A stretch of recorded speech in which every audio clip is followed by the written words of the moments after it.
Et autrement, nous retrouvons pour une nouvelle vidéo. Donc, il s'agit de la présentation du deck Jinzo. Donc, on va commencer par le main deck. Donc, 3 Jinzo évidemment. Donc, elle annule tous les pièges sur le terrain. Enfin, elle empêche de les activer, il me semble. Annule les effets, non? Ensuite, 3 Jinzo la menace machine qui permet, lorsqu'une carte piège Facto est sur le terrain ou dans le cimetière de l'invoquer SP. Et si on le fait, elle devient niveau 6. Et durant la main phase, on peut la sacrifier pour invoquer SP d'un Jinzo depuis la main ou cimetière. Et on peut détruire toutes les pièges contrôlés par l'adversaire. Donc si c'est une carte posée, on la révèle. Si c'est une carte piège, on la détruit. Et on peut utiliser l'effet qu'une fois par tour. Donc c'est évidemment très pété. Le signant Jinzo qui s'invoque ni norme ni spé, mais uniquement en envoyant un Jinzo qu'on contrôle au cimetière. Donc les cartes pièges et leurs effets sur le terrain ne peuvent pas être activés. On a 12 effets de pièges sur le terrain, comme Jinzo du coup, sauf que du coup là, elle ne peut pas être activée. Et une fois par tour, on peut détruire autant de pièges face à tôt que possible. Et si on le fait, on fait 300 points de dommage pour chaque éliminate. Ensuite, le Bounzer psychique, qui permet, lorsqu'elle invoque une norme ou spé, d'ajouter un Jinzo, une magie piège qui liste Jinzo dans son texte, du coup. Et lorsqu'un monstre qu'on contrôle est attaqué par un monstre adversaire, genre avant de calculer les dommages, on peut détruire le monstre attaquant, tout simplement. Ensuite, 3 résurrecteurs Jinzo, qui permet simplement d'attaquer directement.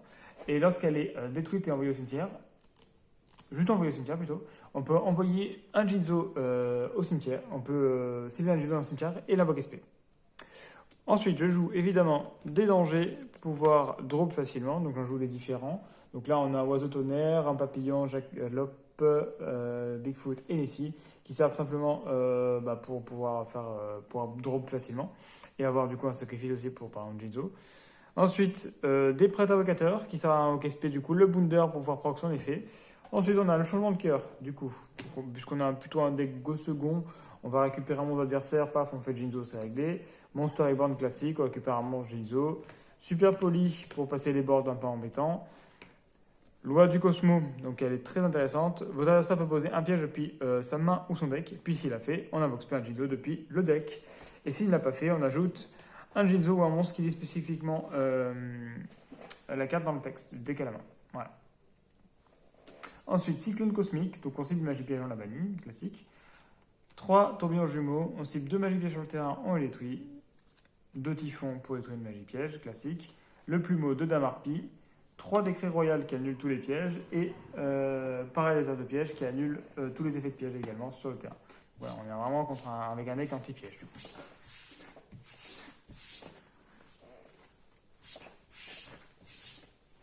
Alors, du coup, on va passer à l'extra deck. Au niveau de l'extra deck, on a 3 Jinzo superposés qui permet du coup de détacher un matériel et cibler un monstre face recto contrôlé par l'adversaire. On en prend le contrôle jusqu'à une phase, mais il ne peut ni attaquer ni déclarer l'attaque. Enfin, ni activer ses effets ni déclarer l'attaque. Si une piège est sur le terrain, on peut sacrifier un monstre. Si on le fait, on détruit une carte sur le terrain, face recto. Le gant lanceur qui permet de détacher un pour pouvoir détruire une carte sur le terrain, un monstre sur le terrain. C'est pas une fois par tour, donc c'est intéressant. Le Ptolémie M7 qui permet de détacher un pour récupérer un monstre du cimetière à la main ou une carte face recto sur le terrain à la main. C'est une carte ou c'est un monstre sur le terrain, ouais. Un monstre, ouais. Dégusto qui permet de remettre 3 monstres et de piocher une, donc ça c'est toujours sympa. Le Cowboy qui permet de faire 800 points de dégâts en cas où si on a besoin. Le Dugares qui permet de draw 2. Utopie, classique. Bon là j'avais pas trop d'idées, du coup j'ai juste mis Utopie. Ensuite, 3 venins et 3 bouts de dragon, donc on peut peut-être retirer 1-1 et mettre peut-être Utopie éclair à la rigueur. Comme ça, au moins, ça permet d'avoir une utilité pour Utopie. Et sinon, là, ça sert de target pour Surpoli, évidemment. Donc, on va faire des exemples devant.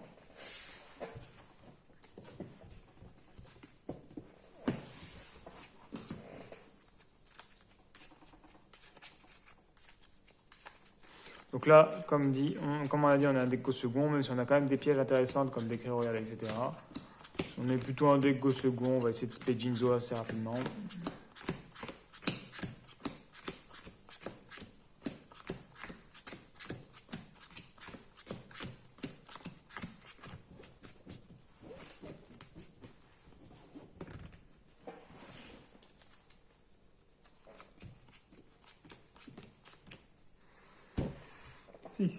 Donc on a un go second, évidemment. Donc là, il pose une piège, on se fait Jinzo. On imagine que ça marche, évidemment. Tac, on se paie. Nickel. Donc là, on a déjà le Jinzo sur le terrain. S'il avait un truc chiant, on l'avait su à poli au cas où. Hein. Mais là, on peut simplement invoquer prête, défausser, spé du deck. Effet, on ajoute Jinzo, une carte magie piège qui liste Jinzo. Donc là, en l'occurrence, bon, on a le du Cosmo qu'on a déjà. Mais c'est une magie piège. Un Jinzo ou une magie piège. Ouais, bon, bah, on peut récupérer une autre du Cosmo, même si c'est qu'une fois par tour, ça peut toujours être sympa. Sait-on jamais. Ensuite, on peut set ça et ça, tenter l'effet Bigfoot. Tac, on va dire que c'est elle. Paf, c'est Bigfoot, on a normalement sur son terrain. Ensuite, on a toujours le lot du Cosmo pour le prochain tour. Hop, Xyz. On peut partir sur n'importe quoi. Hein. Soit ça pour draw, soit ça pour récupérer. Non, ça on récupère pas, ça rien. Ouais, draw ou ouais, la rigueur draw. Mais des fois aussi. Ouais, pourquoi pas, ça fait toujours des pièges en plus. Donc tac, on étage, on draw 2, on est fausse suite. Par contre, on ne pourra plus redraw. Ah, c'est intéressant ça. Et ouais. Du coup, on a peut-être dû garder une carte décret pour la défausser, parce qu'on va devoir défausser une. Puis on défausse la voie du Cosmo. Bon, on imagine qu'on a une de ces pièges, on peut spé comme ça.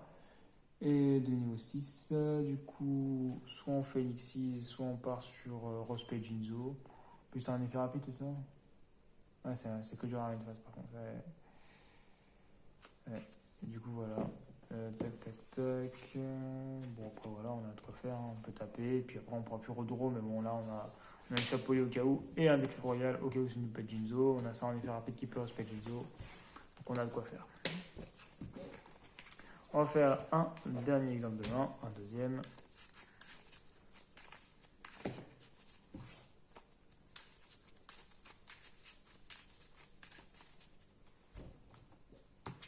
Un, 2, 3, 4, 5, du coup 6.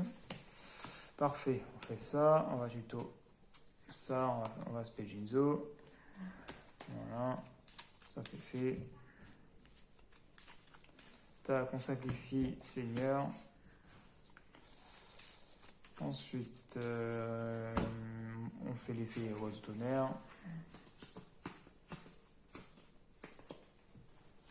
Hop.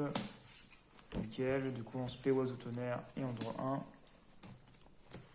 Bon, autant dire on a une bonne main, on set 2 et puis voilà, paf, on tape avec le tout, 2008, 2006, 2007. Là on a ça pour péter la MP, ça pour annuler encore les pièges au cas où si c'est un jeu pour le cimetière. Donc voilà, donc j'espère que la vidéo vous a plu. Je vous invite à aller voir mes autres vidéos et à vous abonner et à la prochaine pour une autre vidéo.